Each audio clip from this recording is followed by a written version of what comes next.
Today we're going to talk about relations, and so what I've done is I've taken some excerpts from your book so that we can kind of go over those and read those.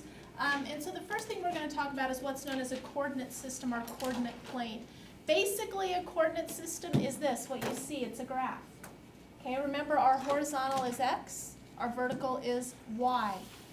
Okay, and so if you look at this coordinate plane, this is where we plot points. So the first point we're going to talk about is the point at 0, 0. So that's where x is 0 and y is 0. We call that the origin. Why do we call it the origin? Because everything originates from there. Okay, so origin is short for originates. If you know this, it says each point is named by an ordered pair. And so if you look at this point right here, I've got the point 2, 3. So what that means, and this should be review, you guys have done this before, that means x is 2, y is 3. So I'm going to go to 2 on the x-axis. So there's 1, 2. I'm going to go to 3 on the y-axis. 1, 2, 3. And that's where the point 2, 3 is. Okay. So now, a point is represented on the graph using ordered pairs. An ordered pair is a set of numbers or coordinates. So remember, we can call that coordinates. And it's written in the form x, y. The x value called the x-coordinate represents the horizontal placement of the point, which is exactly what we talked about. The y value or y-coordinate represents the vertical placement of the point. Okay? A set of ordered pairs is called a relation, and so that's going to be our topic today. We're going to talk about relations. A relation can be represented in several different ways. We can write a relation as an equation. We can write a relation in a graph, a table, or a mapping. And so first of all, we're going to talk about a mapping. And you might see this on some of your standardized tests. A mapping illustrates how each element of the domain is paired with an element in the range. Okay, the set of first numbers is called the domain. So when I think about set of first numbers, when I'm dealing with an ordered pair, what is the first number otherwise known as? X. So basically, the domain is going to be my x. What do you think the y is going to be? Or the range. The range. There, I told you. The range is going to be the y's. Okay, and so here we have our domain and we have our range. And so if I look at this, all I'm going to do is I'm going to start with the first element, which is -2. And I'm going to look and I'm going to see what arrow is the arrow from -2 pointing to. So if you look, it's going to the number 4. So that is my first ordered pair. The next value I'm going to pick is -1. -1, what does that point to? 4. The next arrow I'm going to look at is 0. What does 0 point to? 6. And so you see how that mapping goes. You start with the 1, you see which arrow it points to, and go from there. So how we represent relations, if you remember, there were 4 ways. So the first way is by ordered pairs. All we do is list a bunch of points. The second way is by a table. And so if I were going to make an ordered pair from this table, the first point would be 1, 2. X is 1, y is 2. The next point would be -2, 4. And the third point would be 0, -3. Okay, this third way is by a graph, and that's just by plotting the points. And then the fourth way is by a mapping. So review again, the domain is our x values, the range is our y values. So let's go ahead and look at an example. It says express 2, 5, -2, 3, 5, -2, -1, -2 as a table, graph, and a mapping. Determine the domain and the range. So first of all, for a table, okay, we're going to start. We've got our x's here. We've got our y's here.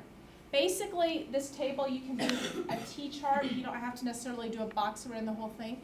And so when x is 2, what is y? 5. There you go. When x is -2, what is y? 3. What does 5 go with? -2. And what will my last row be?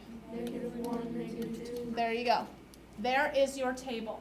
Now what you need to do is actually plot those points. Now what you could do is you could use graph paper if you wanted. You don't have to though. I was always one that I just liked to draw my own graph. And so all I'm going to do is I'm going to start with 2, 5. And so 2, 5, I'm going to come up here, I'm going to put a dot. Okay, negative 2, 3 means I'm going to start at the origin. I'm going to go to the left 2, and then where? Up 3. Up 3. There you go. There's my next point. What about 5, negative 2? Where do I go? Across to the right. 5, and then what? Up 2 down. Down Up 2, because it's a negative 2. And then what about my fourth point? What do I do? Go to the left. Left 1, Down 2. down 2. Good. So there's your graph. And then our final thing is to do a mapping. So for my mapping, what I'm going to do is I'm going to look at my table that I've already done, and I'm just going to repeat those numbers. 2, negative 2, 5, negative 1. Now what I'm going to do is I'm going to repeat the numbers on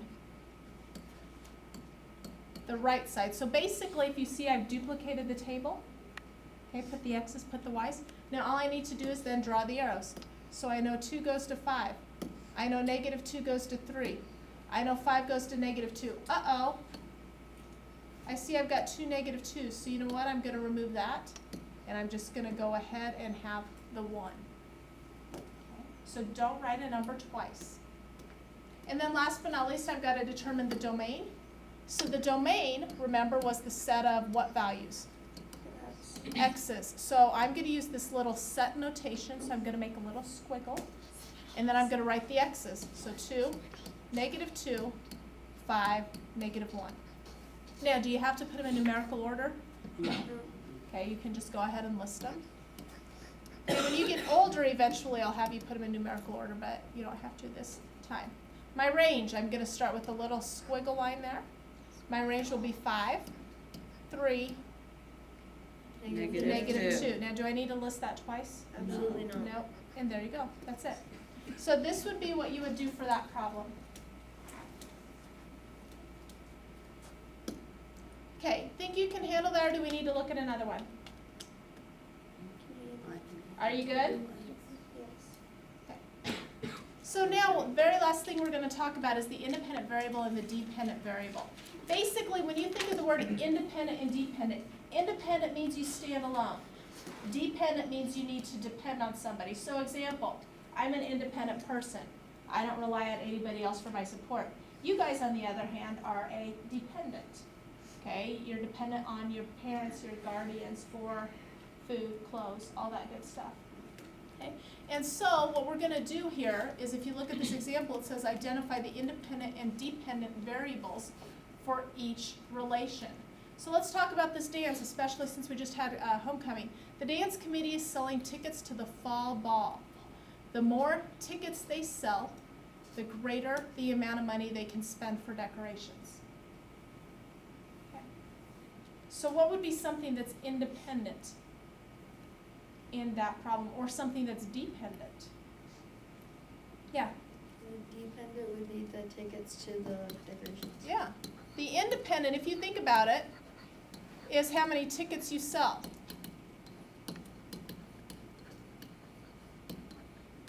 That's independent, because you don't know. I mean, that doesn't depend on anything. Okay? The dependent, on the other hand,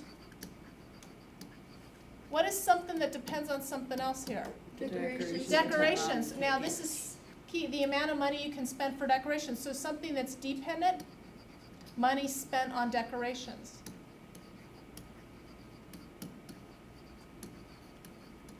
Okay, that depends on how much money you raise, and you actually see this quite a bit.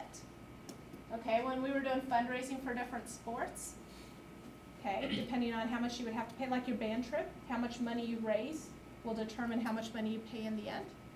And then let's look at this very last one. It says, generally, the average price of going to the movies has steadily increased over time.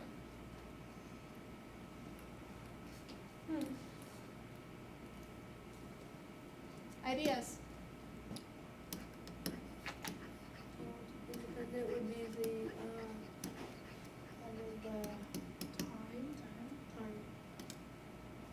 That's what I would classify it as. Independent's going to be the time. The time's going to go on no matter what. It doesn't depend on anything. What do you think the dependent's going to be? The price. Price of movies. Yep, good.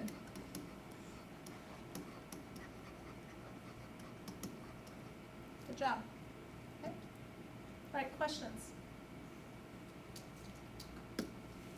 Next next thing we're gonna look at is the following. It says the graph represents the distance Francesca has ridden on her bike. Describe what happens to the graph. Okay. So let's start. She starts off here, right? What does she do? She moves. She rides. She moves. She rides her bike. She What stops. happens at this point right here? She stops. She stops. Good. What happens right here? Time passes and She still stops. She's resting. Basically, she's taking a rest break, potty break, whatever. Okay, when she gets over here, what happens? She starts again. She starts again. So, describe what happens in the graph. You're going to have to put that in the words. Just say she rides for a while, goes a certain distance. She'll take a rest break, take whatever break, and then she'll start riding again.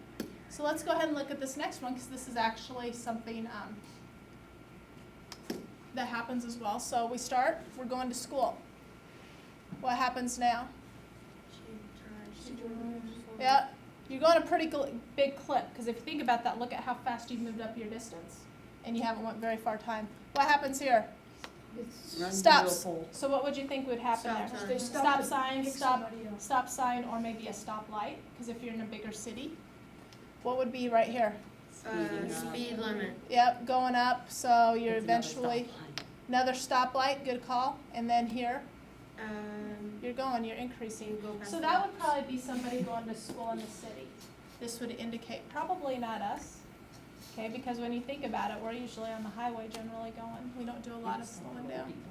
Okay, let's look at this one. It says change in income. So this might be you when you just graduate from college or just when you graduate from high school.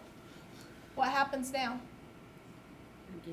You're earning some bucks, right? Working at McDonald's. You get a Whoa, pay. you Okay. just Went to Walmart. Got a raise, you're earning some bucks. What happens here? Got laid off. Yeah, well, or maybe you didn't get a raise that You're year. in the Bahamas. Okay, you didn't get a raise that year. So as time increases, so your income does, but there are some times when it kind of tapers off, doesn't increase as much. So that's what you're gonna have to do. You're gonna have to put into words those thoughts.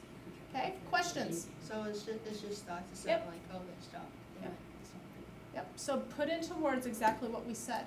So here's your assignment for tomorrow. You have some time to work on it now. Okay, pages 43 through 44, 10 through 31. Not evens all of it, right? That is all. Okay, 10 through 31, all.